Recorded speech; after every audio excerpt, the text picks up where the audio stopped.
Hello lovelies, I hope you are all well. Welcome to my kitchen. Now look, you all know how passionate I am about Sicily. It's in my heritage, it's the theme for my beautiful cookbook, My Taste of Sicily, and it's also a significant destination for my delicious food tours, which have now been postponed for 2021 if anyone is interested.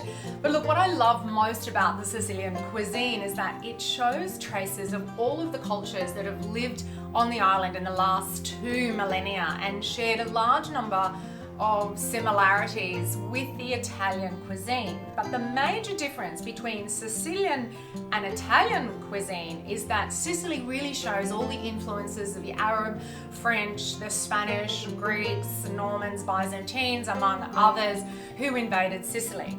And I'm not sure whether you knew this, but Sicily also took part in the creation of the first ever cookbook. So the story goes, a Greek man called Mithridates, born in about the 5th century BC, recorded everything he knew of Sicilian cuisine, took all of that knowledge over to Greece. That's why southern Italy, Greece, all those islands have very similar cuisines. Now this is leading into my recipe that I'm going to be cooking today, but one of the most profound and everlasting effects on the invasion of Sicily was from the Arabs, who brought all these gorgeous ingredients such as sugar, citrus, spices, nuts, which played a huge role in the Sicilian cuisine. Almonds, pistachios, hazelnuts and pine nuts, as most of you know, are really widely used throughout Sicily and very popular in both savoury and sweet desserts that you'll quite often find on menus, and also all the beautiful dolce in the pasticceria in Sicily and also throughout Italy. Almonds in particular, I'm leading into my little biscotti, are noted as good fortune and thus given out as gifts of bomboniere at weddings and christenings, which most of you are familiar with.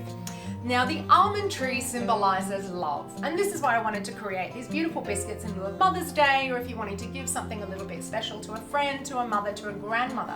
But there is a wonderful ancient Greek myth about Philus and Demophon. He was a soldier who fought in the Trojan War, and he had to take off to fight in the war. Phyllis was left at home, heartbroken that her husband had left.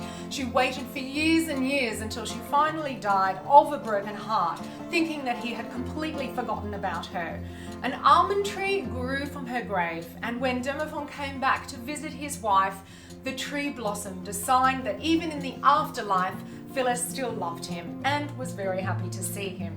Now this leads into my gorgeous little biscotti that I'm going to be making today, pasta di mandorle, which are so simple.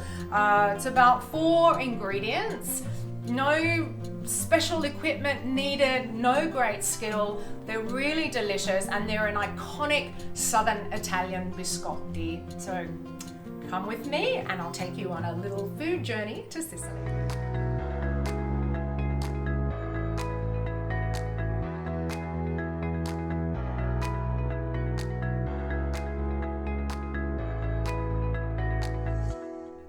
Okay, so we're left with our beautiful pasta di mandorle, or almond paste, which is fundamentally what it is.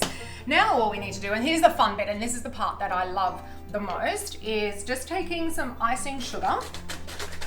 A reasonably heavily dusted bench top is going to work really well for you, or you can do this in a tray if you don't want to mess up your bench top, but I love making as much mess as I can, especially when I'm at home.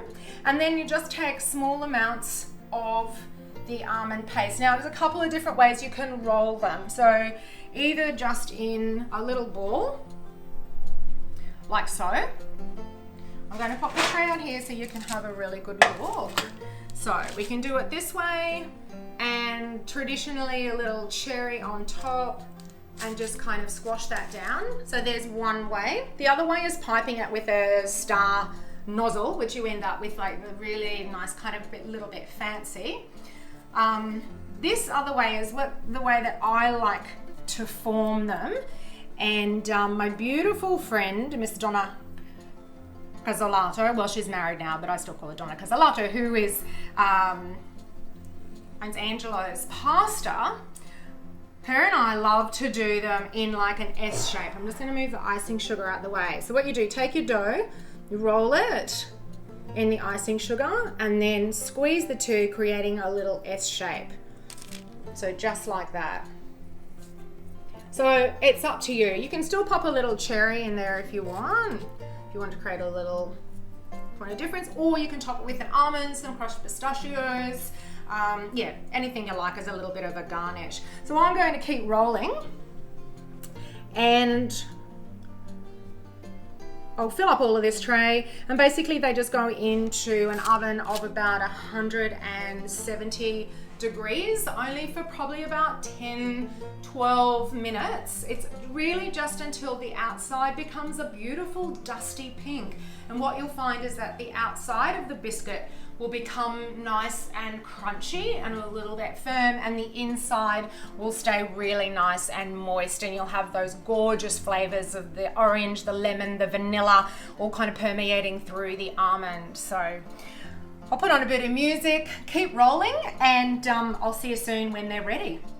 Okay, so these have been out of the oven for probably about 10-15 minutes now. It's important to allow them to cool completely before you pop them into a little container or before you serve them, because they are quite soft and they will harden. What I love about these biscuits, and you're going to have to come in closer to have a look, is this gorgeous crackle around the outside. So that's why it's important to kind of get lots of icing sugar on the outside. This is that iconic look that these pasta di mandorle have. And also, which I forgot to mention, when you're popping them on the tray, give them a little bit of space, as they do tend to spread a little bit. And all we need to do now is place them on a gorgeous little platter. Pour ourselves a lovely little espresso or a little dessert wine, as they do in Sicily, and yeah, mangia.